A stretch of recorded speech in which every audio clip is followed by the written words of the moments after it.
O jogo está eletrizante. Johnelson recebe a bola no meio. Toca para Carlinhos Gaúcho.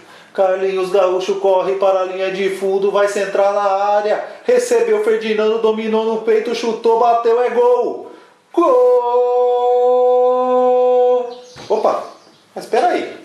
Esse não é o canal Biologia de Quintal? Mas por que nós estamos falando de futebol? Calma, pessoal. É que o nosso personagem de hoje é uma bola. Nós vamos falar do Tatu Bolinha, ou também conhecido como Tatuzinho, Tatu de Jardim. Vamos lá fazer essa viagem e conhecer mais esse personagem da fauna brasileira? Olá, pessoal!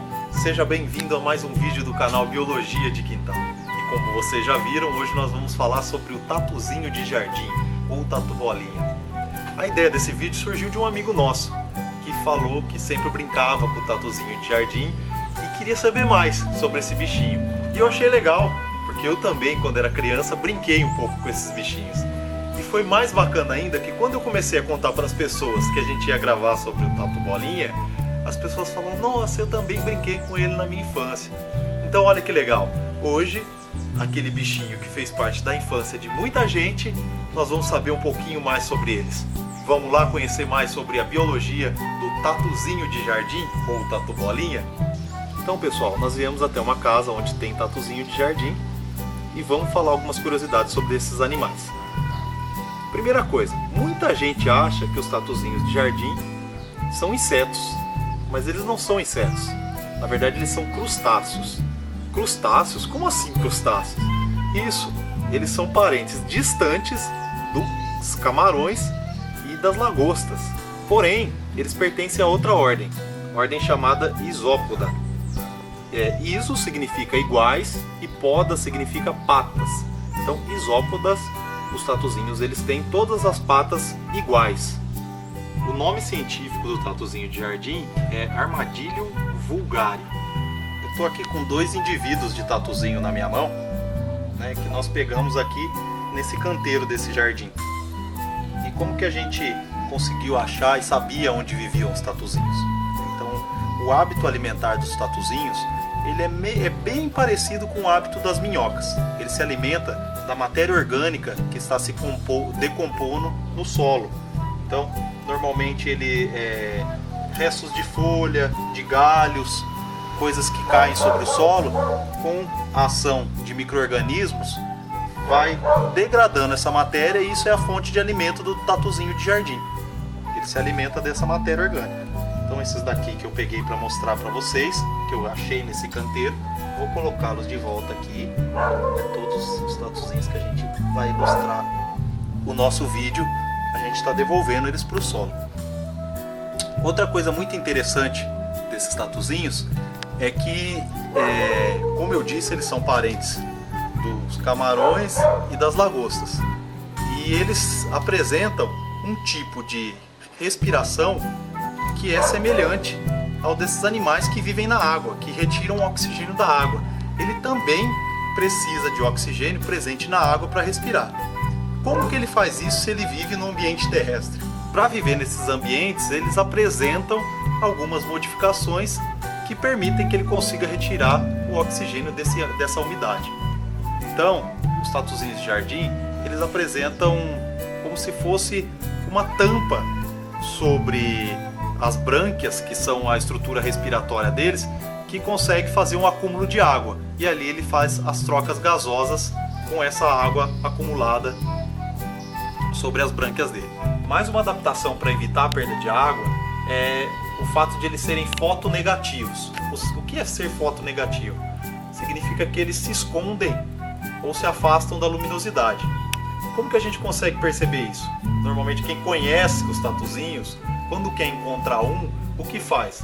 Procura debaixo de uma rocha, debaixo de um vaso. Por quê? É uma forma de ele se esconder da luminosidade. Momento amor está no ar no canal Biologia de Quintal. Vamos falar um pouquinho sobre a reprodução e o desenvolvimento dos tatuzinhos. Os tatuzinhos, eles apresentam sexos separados. Então, existem os tatuzinhos machos e os tatuzinhos fêmeas. E como que eles se encontram? Eles vão no bar, trocam mensagem pelo WhatsApp, não. Como os tatuzinhos machos, eles são atraídos pelas fêmeas porque elas soltam um cheirinho que a gente chama de feromônio, que acaba atraindo os machos para acasalar com as fêmeas. Depois que a fêmea põe os ovinhos, ela tem uma característica interessante que eu só vim descobrir quando eu fui estudar um pouquinho para falar para vocês sobre os tatuzinhos. Ela tem uma bolsinha onde ela carrega os ovos dela durante o desenvolvimento. Essa bolsinha, ela recebe o mesmo nome que a bolsa do canguru, que é marsúpio. E nessa bolsa, eles possuem um fluido que permite que eles se desenvolvam desde o estágio de ovo até a larva, quando eles saem da bolsa com aproximadamente 1 milímetro e uma aparência muito parecida com adultos. Uma das curiosidades que a gente tem do tatuzinho, quem conhece e já teve eles nas mãos ou já brincou com eles, é que muitas vezes eles podem estar com uma coloração diferente, uma parte dele mais clara e outra parte mais escura. Por que isso acontece? É porque o tatuzinho de jardim, ele tem uma característica, ele apresenta um exoesqueleto, que é um esqueleto por fora do corpo. E ele troca, quando ele vai crescer, ele troca esse esqueleto, esse exoesqueleto, que a gente, num processo que a gente chama de equidise ou muda.